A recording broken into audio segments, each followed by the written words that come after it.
মাঝে মাঝে কারো বাড়ি দেখলে, কারো ভালো জামা দেখলে, কাউকে একটু হাসি খুশি দেখলে আমরা হতাশ হয়ে যাই।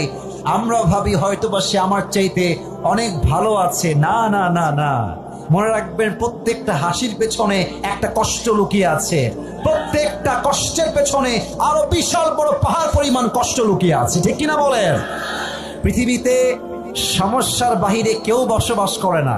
জনপ্রিয় ব্যক্তির সমস্যা একরকম, নন ফেমাস ব্যক্তির সমস্যা আর একরকম, ধনীর সমস্যা একরকম, গরিবের সমস্যা একরকম। পৃথিবীতে সমস্যাবিহীন কেউ নয়।